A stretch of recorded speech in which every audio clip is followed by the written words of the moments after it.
Siemano, z tej strony Biker, oto bajczek mojego roweru.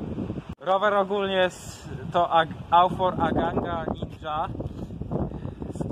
z 2017 roku na wersję FR. Rower jest ogólnie super enduro typu. Jest taka mała zjazdówka, nieważne jaki mamy z tyłu zakres biegów, ale wszystko podjedziemy. Jeśli chodzi o skok, to mamy 170 z przodu, 150 z tyłu. No dobra, jeśli przeszliśmy już do skoku, to tył zaczniemy, jest to Damper X Fusion Vector na wersję coil, jest to sprężyna. Mamy tutaj regulację reboundów przede wszystkim. Teraz przejdźmy do przodu.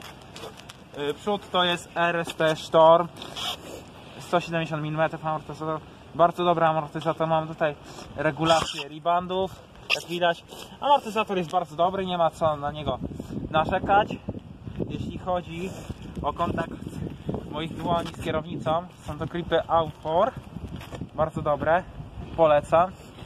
I tutaj mamy hamulce, są to TRP T4 Slatte, przód i tył, bardzo dobre hamulce, świetnie hamują, polecam jak najbardziej. Manetka od przerzutki SRAM X5, bardzo dobra manetka, może być bardzo dużo przełożeń może mieć. Kierownica to jest Aufor Ninja, jest dosyć krótka, można powiedzieć, że takie 780 mm może mieć. Przejdźmy teraz do napędu. Napęd, jeśli chodzi o napęd, to są to korby firmy SRAM Hasselfelda, bardzo dobre korby, polecam. Mamy tutaj także widać napinacz LG1, bardzo dobry napinacz, polecam. Łańcuch SRAMa jest naprawdę coś dobry. Kaseta to pewnie jak Shimano na wersję FR, jest 9-rzędowa, bardzo fajna. Piasta to jest Aufor, ma 16 zapadek.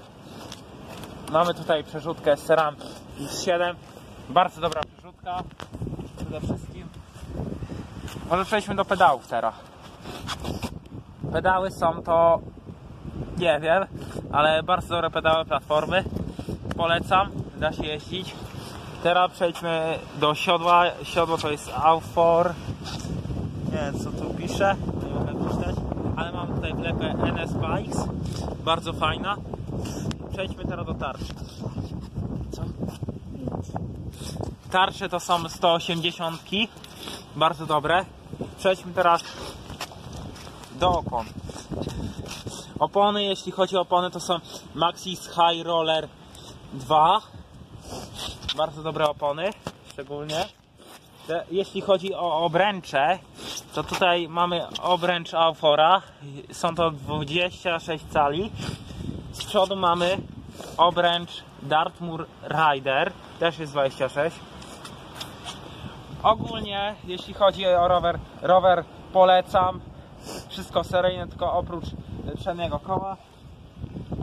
Polecam bardzo, jeśli ktoś chce kupić taki rower, zapraszam do zakupu. I teraz miałem coś powiedzieć ważnego. Rzucam wyzwanie dla wszystkich youtuberów, szczególnie dla Kacpra, Frostiego i Oskara Macuka do zrobienia tobogana na hulajnodze. Elo. I teraz przejdziemy do editu. Wojtek.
Dzięki za oglądanie. Szczególnie polecam film i siema.